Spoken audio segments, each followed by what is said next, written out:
everyone and welcome back to my channel. So today I thought I'd do a little video on a few tips I have for whether you're flying as cabin crew or as passengers. Now some of these are pretty common sense, but some of them I've picked up along the way and I thought I'd share with you guys. So let's get started. My top tip number one would be to drink as much water as possible, and that obviously goes for cabin crew and passengers.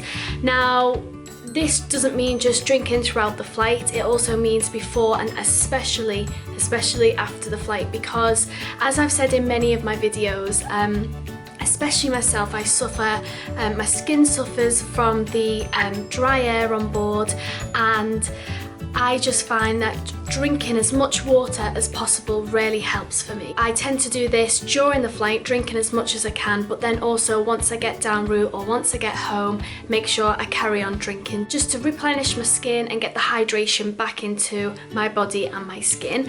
Obviously water can be very boring. I find it boring to drink. I find it difficult to drink sometimes when you've just got a plain old bottle of water there. So a few things that I've picked up along the way to help me drink more are these. Now these are just little cordial bottles. One here is a Robinson and a Go Splash lemon and lime, and this is apple and blackcurrant.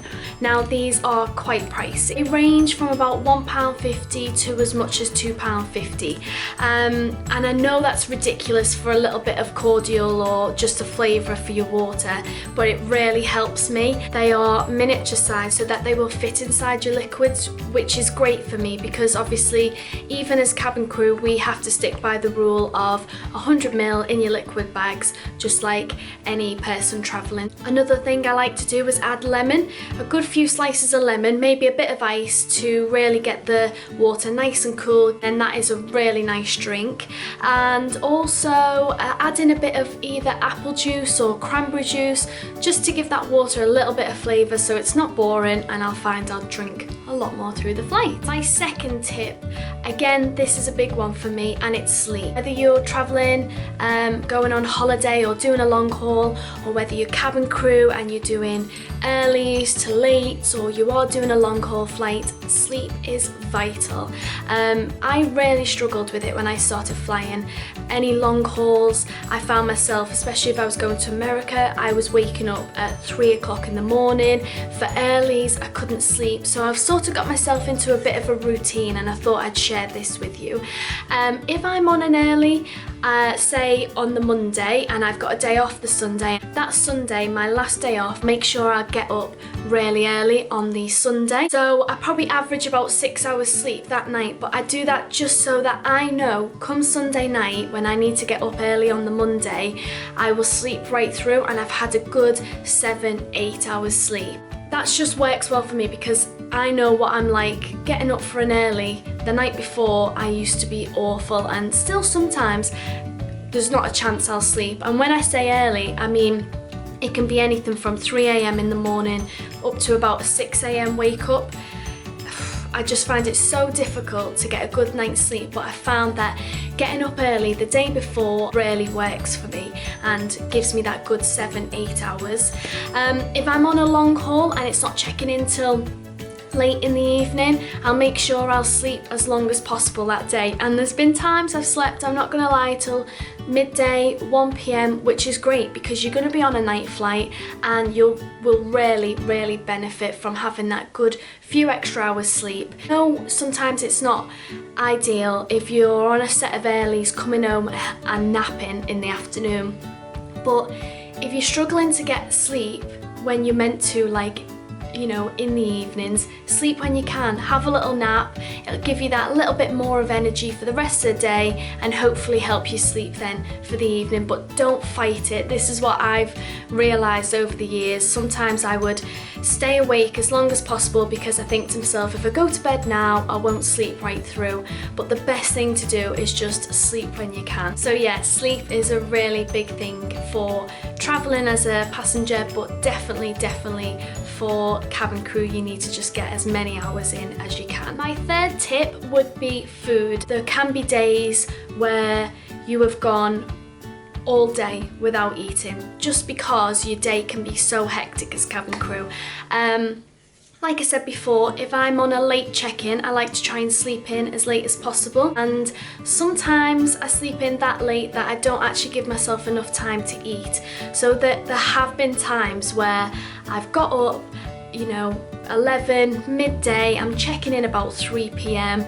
I've just had to get up, get ready and go because of traffic. It takes me a good hour and a half to get ready, I'm not gonna lie. And then I get to work, I go into the briefing, we get on the aircraft, we get all our customers on, and it's 7 o'clock in the evening before I'm even having anything to eat. So that is really bad. So always factor in time to eat. It obviously gives you that energy you need to keep you going throughout the day. A big tip as well is to take your own food. Again, this is not just for cabin crew, but for anyone who's traveling as a passenger. Always take your own food.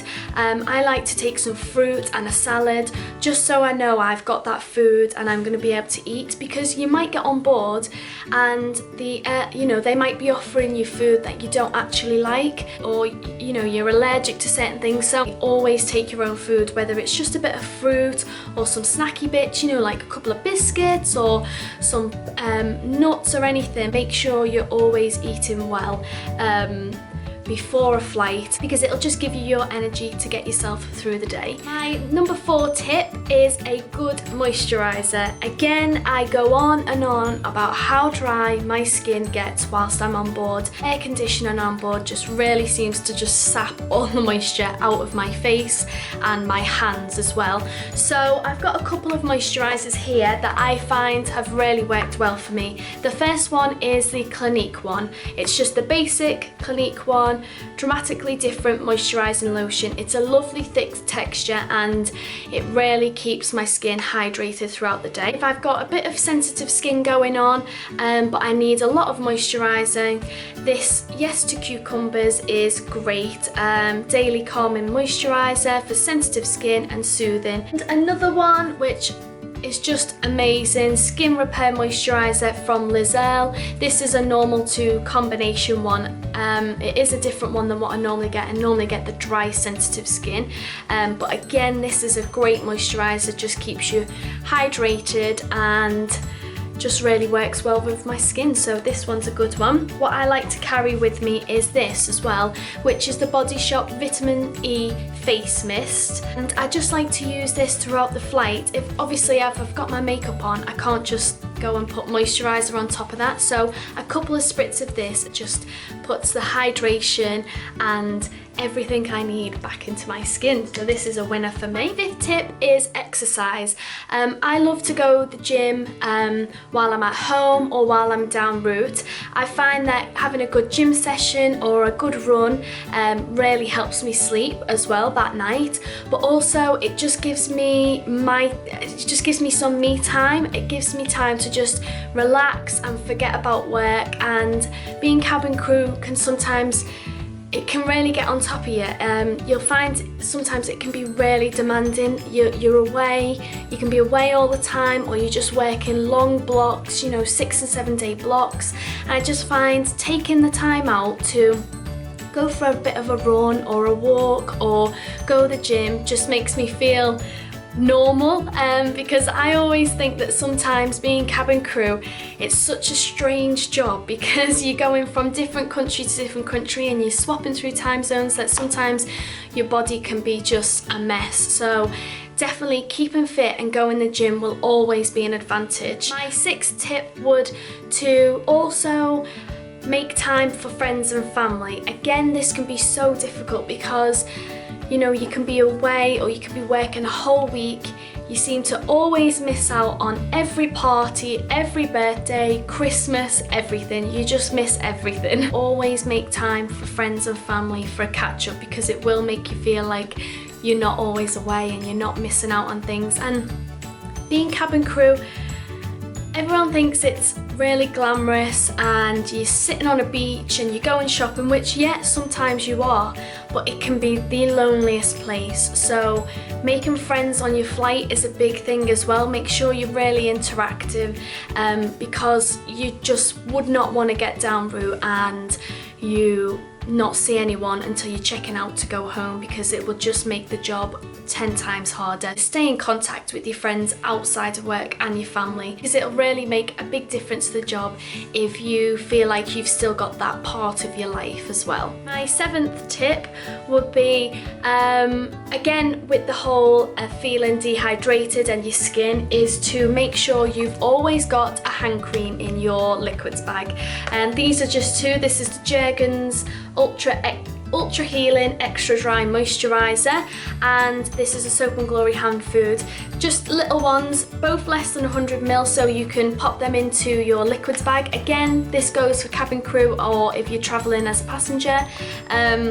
This really helps, especially as cabin crew, because you find you'll be washing your hands just all the time. You'll be using this all the time. These are a big hit with the crew, just little hand sanitizers, and although they're good to clean your hands, they dry your hands, so make sure you've always got a moisturiser. My other tip, again with the whole moisturising, is to have a good lip balm. Two here that I love: Elizabeth Arden 8 Hour Cream, which is just so hydrating, keeps the moisture locked into your lips. And this is an EOS one. This is a nice mint and vanilla one. Again, another great lip balm, but definitely always have one of these handy, because again, your lips will feel quite dry, especially as cabin crew, you're always putting on lipsticks. So definitely need one of these. Tip number 9 is to take extra layers and keep warm whilst you're on board. Everyone knows being on an aeroplane can be one of the coldest places. The aircon can be just pumping out all night long, especially like night flights or early flights. When you're feeling tired, you feel the cold more, so definitely keep warm, and you can do that either by taking extra layers, jumpers, things like that. But as cabin crew, what I like to take on with me is a little hot water bottle. Fits into my cabin luggage, so I'm not taking up too much space, and I like to use this during the night if I'm really cold, or take it to the bunks with me when I go on crew rest. And also a nice big pair of really thick socks, because I feel my feet get really cold. Obviously I don't wear them through the flight, that is only when I'm on crew rest. But for people who aren't crew, the passengers, definitely take a good pair of socks with you. Take an extra jumper, maybe some jogging bottoms, anything that's gonna keep you warm. You'll really need it, especially during the night, because you will feel the cold a lot more. My 10th tip is to always pack extra clothing. Even if you are short haul and you're just doing a there and back, make sure you always pack something, either that be an extra shirt for work, just some clean underwear, maybe throw in a pair of jeans and a t-shirt. But if you're doing long haul, I always like to pack extra clothing, because you just never know whether you're gonna get to Washington and the aircraft doesn't come out for whatever reason and you're stuck there another evening. So I like to always over prepare, make sure I've got enough, especially enough underwear to see me through. Always make sure you've got that little bit extra clothing, and also make sure you take a variety of clothing, because you just never know what's going to happen in your day as crew. You could divert somewhere, you know, you could be on your way to Vegas and you have to divert into Chicago. Now the temperatures in those different states are massive. Chicago obviously in the winter is freezing, whereas Vegas can get quite warm. So make sure you're always packing a variety of clothing, because you just don't know how quickly your day can change. So that's it, those are my top tips. I've got many more, but I just thought I would condense it to 10, and the more important ones, the ones that get me through my day-to-day at work. I hope you enjoyed it. I hope it was useful for you. If you've got any questions about flying or any other tips that you might want to know, just comment down below. I'll happily comment back. I'll leave all my links, like my Instagram, my Twitter, my email, if there's anything you want to ask me over there. Please subscribe to my channel as well, because I've got many ideas and videos that I want to do. So hit the subscribe button and it'll just give you a notification of when I've next put one up. Give this video a thumbs up as well if you enjoyed it and whether you found it useful. So thanks again for watching, and I'll see you soon. Bye!